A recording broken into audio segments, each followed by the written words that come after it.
ओम शांति।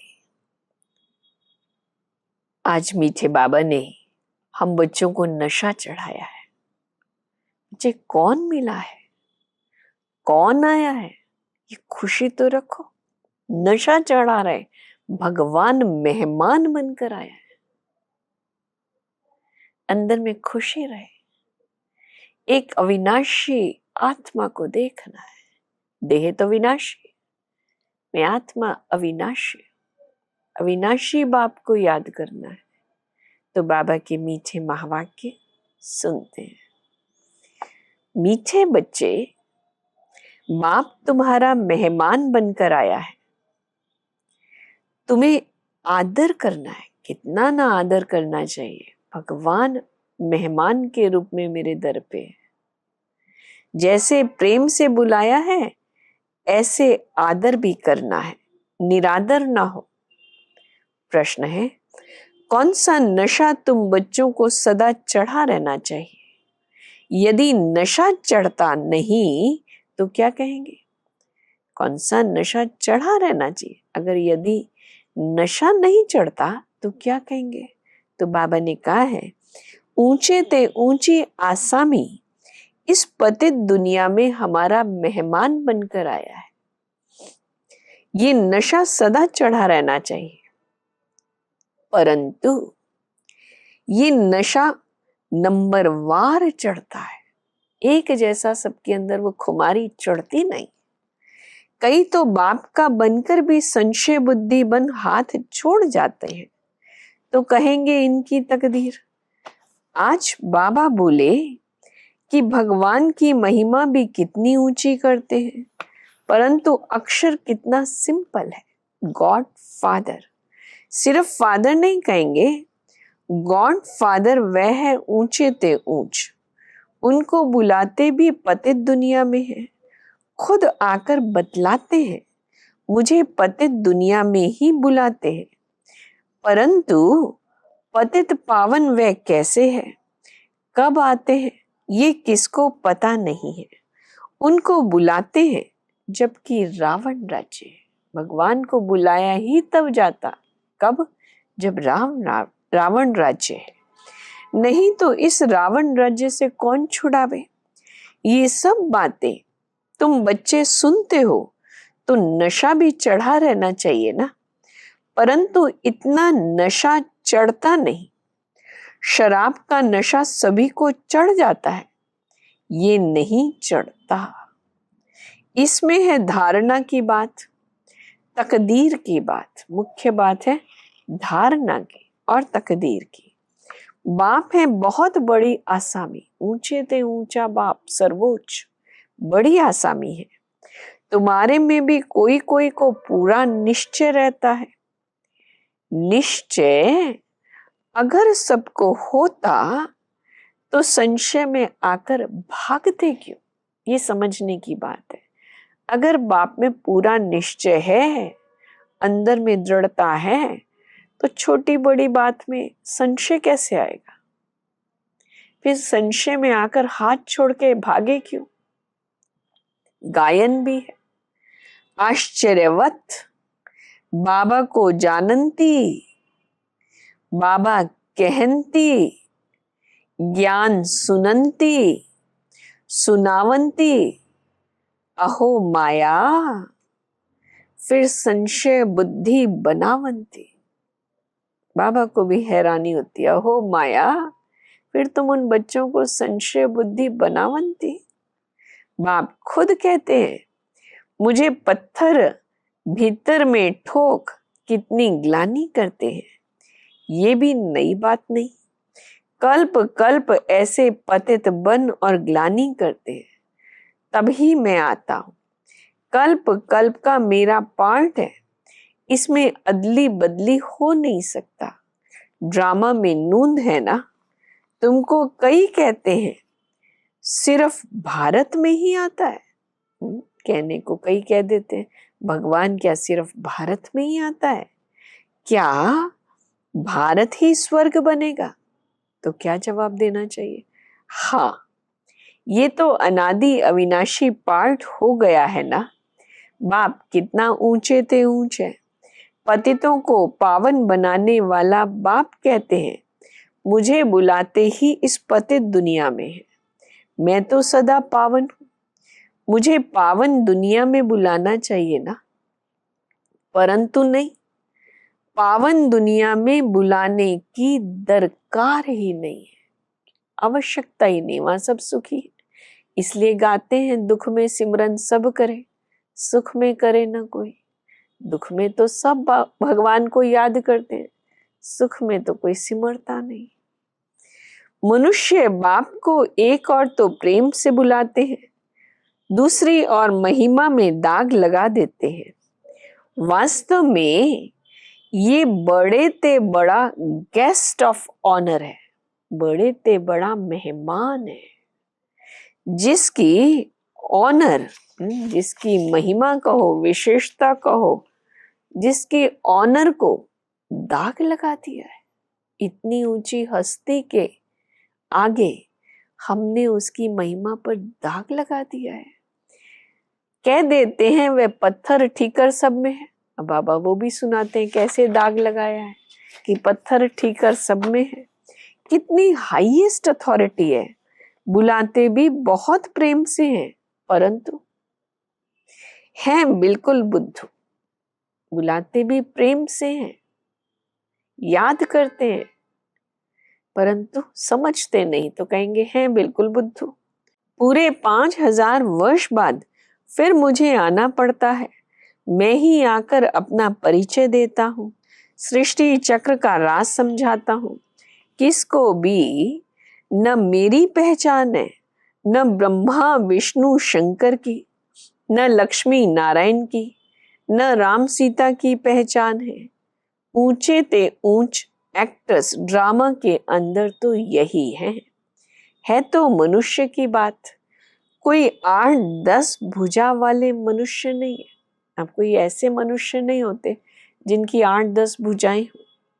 विष्णु को 4 भुजा क्यों दिखाते हैं, रावण के 10 शीश क्या है, ये किसको भी पता नहीं है। बाप ही आकर सारे वर्ल्ड के आदि मध्य अंत का नॉलेज समझाते हैं। कहते हैं, आज विशेष बात बाबा कौन सी कह रहे हैं, कहते हैं मैं हूं बड़े ते बड़ा गेस्ट, परंतु गुप्त, ये भी सिर्फ तुम ही जानते हो, परंतु जानते हुए फिर भी भूल जाते हो। उनका कितना रिगार्ड रखना चाहिए, उन्हें याद करना चाहिए। तुम्हें सदैव अविनाशी चीज को देखना चाहिए। अविनाशी में आत्मा, आत्मा अविनाशी है। तुम विनाशी देह को क्यों देखते हो, देही अभिमानी बनो, इसमें ही मेहनत है। जितना याद में रहेंगे उतना कर्मातीत अवस्था को पाए ऊंच पद पाएंगे। बाप बहुत ही सहज अर्थात याद सिखाते हैं। बाप बहुत ही सहज योग अर्थात याद सिखाते हैं। योग तो अनेक प्रकार के हैं, याद अक्षर यथार्थ है। शिव बाबा की भी 12 मास बाद जयंती मनाते हैं, परंतु कब से मनाते आए ये किसको भी पता नहीं है। सिर्फ कह देते हैं लाखों वर्ष हुए। कलयुग की आयु ही लाखों वर्ष लिख दी है। बाप कहते हैं यह तो 5000 वर्ष की बात है। बच्चों को हमेशा समझना चाहिए, हमको शिव बाबा की श्रीमत मिली है। अगर कोई उल्टी बात भी हुई है तो सुलटी कर देंगे। बाबा की श्रीमत अगर हम मानते हैं, अगर कोई परिणाम उल्टा निकलता है, बाबा कहते हैं वो भी सुलटा हो जाएगा, क्योंकि हम बाबा की श्रीमत पर चल रहे हैं। दे कौन रहा है श्रीमत, ये अंदर में निश्चय हो, ये अटूट निश्चय है तो रेस्पॉन्सिबल शिव बाबा है। ये ड्रामा में नूंद है, विघन तो पड़ने ही है। बहुत कड़े कड़े विघन पड़ते हैं, अपने बच्चों के भी विघन पड़ते हैं। आज वो हमारे अपने जिनको अपना मानते हैं, बाबा की इस राह पर, ज्ञान की राह पर चलते हैं तो कई बार वो भी विघन डालना शुरू कर देते हैं। तो हमेशा समझो कि शिव बाबा समझाते हैं तो याद रहेगी। कई बच्चे समझते हैं ये ब्रह्मा बाबा मत देते हैं, परंतु नहीं, शिव बाबा ही रिस्पॉन्सिबल है, परंतु दे अभिमान है तो घड़ी घड़ी इनको ही देखते रहते हैं। ड्रामा में रावण चैतन्य होता तो कहता मैं भी ड्रामा अनुसार आता हूँ, अपने समय पर ड्रामा अनुसार आता हूँ। ये दुख और सुख का खेल है। सुख है नई दुनिया, दुख है पुरानी दुनिया में। नई दुनिया में थोड़े मनुष्य, पुरानी दुनिया में कितने ढेर मनुष्य हैं। दुनिया कभी खलास नहीं होती। समुद्र भी दुनिया में है ना, ये 3rd फ्लोर तो है ना। कहते हैं जलमयी, पानी पानी हो जाता है, फिर भी पृथ्वी फ्लोर तो है ना, चारों तरफ पानी, बीच में पृथ्वी, पानी भी तो है ना। पृथ्वी फ्लोर कोई विनाश नहीं हो सकता, एकदम सब खत्म हो जाए ऐसा नहीं होता। जल भी इस फ्लोर में होता है। 2nd और 1st फ्लोर, सूक्ष्म वतन और मूल वतन में तो जल होता नहीं। ये बेहद सृष्टि के 3 फ्लोर हैं जिसको तुम बच्चों के सिवाय कोई नहीं जानते। ये खुशी की बात सबको खुशी से सुनानी है। जो पूरे पास होते हैं उनका ही अतीन्द्रिय सुख गाया हुआ है। जो रात दिन सर्विस पर तत्पर हैं, सर्विस ही करते रहते हैं, उन्हें बहुत खुशी रहती है। कोई कोई ऐसे दिन भी आते हैं जो मनुष्य रात को भी जागते हैं। अभी देखो शिवरात्रि आती है, शिवरात्रि के लिए रात्रि जागरण बहुत प्रसिद्ध है कि शिवरात्रि के दिन तो रात्रि को जागरण करना होता है और आराधना करनी होती है शिव की। तो बाबा कहते कई ऐसे दिन आते हैं जो रात्रि जागरण करते हैं, परंतु आत्मा थक जाती है तो सोना होता है। आत्मा के सोने से शरीर भी सो जाता है। आत्मा ना सोए तो शरीर भी ना सोए, थकती तो आत्मा है। पतित पावन बाप आया है ये जान ले तो पता नहीं कितनी भीड़ हो जाए। बड़े बड़े आदमी आते हैं तो कितनी भीड़ हो जाती है। तो ड्रामा में इनका पार्टी गुप्त रहने का है। शिव बाबा का पार्टी गुप्त रहने का है। आगे चल, आहिस्ते आहिस्ते प्रभाव निकलेगा और विनाश हो जाएगा। सब थोड़े ही मिल सकते हैं, ईश्वर को सब तो नहीं जानेंगे न पहचानेंगे। तो बाबा कहते सब थोड़े ही मिल सकते हैं, ये तो भाग्यशाली कोटों में कौ, कौ में भी कौ पहचानते हैं। और उसमें हम सब बाबा के बच्चे भाग्यशाली जिन्होंने भगवान को पहचाना है। याद करते हैं ना तो उनको बाप का परिचय मिल जाएगा, बाकी पहुंच नहीं पाएंगे। जो ईश्वर को याद करते तो उन्हें परिचय मिलेगा, परंतु पहुंच नहीं पाएंगे। जैसे बांधेली बच्चियां मिल नहीं पाती है, कितने अत्याचार सहन करती है, विकार को छोड़ नहीं सकते हैं। कहते हैं सृष्टि कैसे चलेगी। आज का गृहस्थी मनुष्य वो तो यही सोचता है दुनिया कैसे चलेगी। अरे सृष्टि का बोझ बाप पर है, किस पर जिम्मेवारी है? भगवान पर या तुम पर? किस पर है? बाप को जान लेवे तो फिर ऐसे प्रश्न ना पूछे। बोलो पहले बाप को तो जानो, फिर तुम सबको जान जाएंगे। समझाने की भी युक्ति चाहिए। तो बाबा के महावाक्यों में वरदान है, श्रेष्ठ वेला के आधार पर सर्व प्राप्तियों के अधिकार का अनुभव करने वाले पद्मा पदम भाग्यशाली भव। जो श्रेष्ठ वेला में जन्म लेने वाले भाग्यशाली बच्चे हैं, वे कल्प पहले की टचिंग के आधार पर जन्मते ही अपनेपन का अनुभव करते हैं। वे जन्मते ही सर्व प्रॉपर्टी के अधिकारी होते हैं।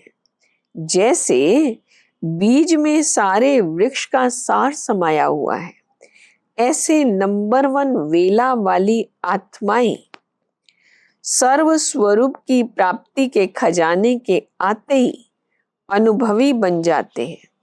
वे कभी ऐसे नहीं कहेंगे कि सुख का अनुभव होता, शांति का नहीं, शांति का होता तो सुख का व शक्ति का नहीं। सर्व अनुभवों से संपन्न होते हैं। कोई भी अनुभव, सुख, शांति, आनंद, किसी भी अनुभव से खाली नहीं होते। स्लोगन: अपने प्रसन्नता की छाया से शीतलता का अनुभव कराने के लिए निर्मल और निर्माण बनो। कौन सी विशेषता? निर्मल, निर्माण बनो। तब ये प्रसन्नता की छाया से अनेकों को शीतलता का अनुभव करा सकेंगे। तो आज तो बाबा ने हमें कितना न भाग्यशाली बनाया है। कैसे? कोटों में कोई उस बाप को जानते हैं और उसमें हम बाबा के बच्चे। तो लाओ, चढ़ाओ ये नशा। हमारे घर पर कौन मेहमान आया है? ऊंचे ते ऊंचा बाप, सर्वशक्तिमान, वो परम पिता परमात्मा हमारे पास मेहमान बनकर आया है। वाह, मैं भाग्यशाली आत्मा, खुश नसीब आत्मा, जिसको प्रभु मिले, स्वयं भगवान मिला है। मैं उनकी संतान हूं। इसी खुशी में, इसी नशे में बाबा के सामने अपने आप को स्थिर कर लो।